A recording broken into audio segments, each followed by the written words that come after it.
Bonsoir Adrien Quatennens, vous êtes député La France Insoumise du Nord. Bonsoir. Et on l'a vu tout à l'heure, vos amis députés ont félicité le gouvernement pour la décision du renoncement à Notre-Dame-des-Landes. Vous dites bravo ce soir ? Bien sûr, nous le disons, nous saluons la décision du gouvernement et la prise de position très claire du Premier ministre. C'est une décision courageuse et vous savez, on est un groupe d'opposition. On dit de la France Insoumise, et c'est le cas, qu'elle est la première force d'opposition, mais nous ne sommes pas une opposition principielle. Et quand nous avons des raisons d'être d'accord avec ce que fait le gouvernement, avec ses choix, nous le disons. Et là, c'est le cas. Et il n'y a pas, moi je n'y vois pas une capitulation, j'y vois un vrai souci d'observer les différents projets et contre-projets qu'il y avait. Vous avez vu notamment les rapports qui ont été remis à la mi-décembre par des les trois médiateurs, qui ont montré d'ailleurs que les rapports précédents, parfois il y avait eu des factures qui avaient été gonflées pour peut-être diriger des choix politiques. Bon là, je pense qu'il y a eu le temps de la concertation et que la décision qui a été prise est une décision d'intérêt général. Voilà ce qui m'intéresse. Un mot sur la ZAD. Est-ce que vous avez des contacts avec les occupants, les gens, les zadistes, ces fameux zadistes, puisque le Premier ministre a annoncé qu'elle serait évacuée dans les 2 mois à venir ? Écoutez, nous avons des contacts avec les associations qu'il y a sur place. Il y a des générations de militants qui sont sur ce projet, puisque depuis maintenant près de 50 ans, on en parle. Donc effectivement, des gens ont développé une expertise, il y a des acteurs associatifs avec qui nous sommes en contact. Je sais que, par exemple, tout à l'heure, il y a eu des échanges entre des députés de mon groupe qui sont membres de la commission de développement durable et des associations. Il y a, vous savez, au-delà des zadistes qu'il y a sur ce territoire, il y a depuis des années des dizaines de milliers de militants qui sont allés signifier leur soutien à cette action. Parce que, oui, les gens sur place ont développé une contre-expertise, à la fois sur le caractère anti-écologique du projet d'aéroport et aussi sur tout ce qui pourrait être fait sur place. Parce que, vous savez, cette zone peut désormais être un laboratoire de la transition écologique et de ce qu'il y a lieu de faire. Alors justement, je voudrais qu'on écoute Édouard Philippe. Il répondait dans l'hémicycle tout à l'heure à Mathilde Panot, votre collègue, quand elle disait « c'est bien ». Si j'ai pris la décision que je viens d'annoncer, je ne l'ai pas fait pour vous faire plaisir.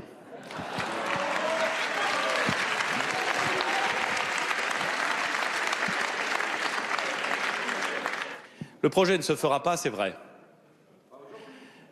Mais la route départementale bloquée jusqu'à présent, de façon parfaitement illégale, sera libérée. Les occupants sans titre, qui occupent donc illégalement des terres sur lesquelles ils ne détiennent aucun droit, seront expulsés s'ils ne partent pas d'eux-mêmes. Ça vous inquiète ? Non, mais c'est assez malhabile de la part du Premier ministre, par ailleurs, parce que on voit qu'il était un peu gêné aux entournures d'avoir le soutien de la France Insoumise et qu'il avait besoin pour lui, y compris parce qu'il avait la droite derrière lui, de se repositionner.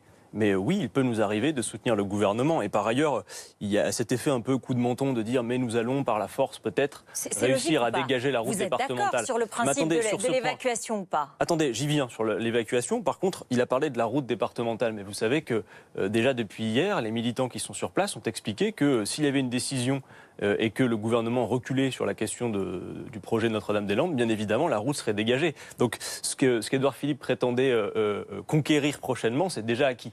Donc, par contre, sur le sujet de l'évacuation de la ZAD, peut-être qu'on rappelle, parce qu'on parle des zadistes, ZAD, ça veut dire zone à défendre. Ça voulait dire zone d'aménagement différé au début. Mais voilà, bon, après c'est devenu zone à défendre parce que clairement, c'est, comme je vous le dis, un lieu sur lequel il y a 1000 autres choses à faire qu'un aéroport. Et donc, maintenant que le projet ne se fera pas, bien évidemment, il n'y a plus en tant que tel 2 zones à défendre. Par contre, il y a sur place des gens qui sont installés, qui ont des projets de vie, qui ont sans doute aussi des projets intéressants du point de vue du modèle agricole. Parce que la question derrière Notre-Dame-des-Landes, c'est la question de l'impasse d'un modèle, y compris sur le plan climatique quand même. Et moi, je voudrais, si vous le permettez, resituer la question dans ce contexte-là. Parce que le modèle Notre-Dame-des-Landes, c'est le modèle du tout aviation. On sait aujourd'hui que d'ici à 2035, les émissions de gaz à effet de serre du fait de l'aviation civile vont passer de 2 à 35%. Oui, mais Adrien Quatennens, il y a aussi des lois, il y a aussi des 95 squats illégaux recensés par les autorités sur les 1650 hectares de la ZAD, 150 personnes qui vivent en permanence, 200 qui la fréquentent régulièrement.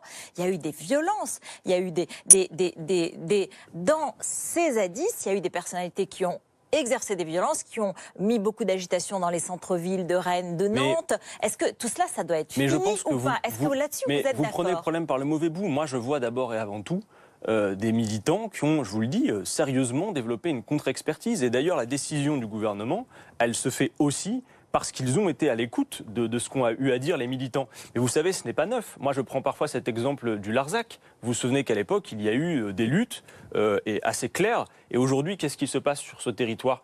Il y a toujours un bail qui court entre l'État et une société civile qui a été créée à l'issue du conflit à l'époque. Et sur place, vous avez des agriculteurs et tout se passe bien comme ça ne s'est jamais passé. Oui, donc, vous pensez qu'il n'y aura pas de violence et vous pensez que... Moi, je suis absolument confiant parce que je sais que l'immense majorité de ces militants étaient là pour une cause, qu'ils obtiennent gain de cause aujourd'hui, que le choix du gouvernement est un choix clair. Vous les appelez à ne pas avoir de comportement violent? Mais je pense qu'il n'y a même pas besoin de formuler ces appels. Je crois qu'on s'illusionne si on pense que sur la ZAD, on a des fous furieux qui veulent tout faire exploser. C'est un mauvais portrait. Vous avez là des gens sérieux, raisonnables et qui ont développé, je vous le dis, une contre-expertise du sujet. Donc il faut les écouter. Et moi, j'ai bon espoir que les choses se passent dans le bon ordre.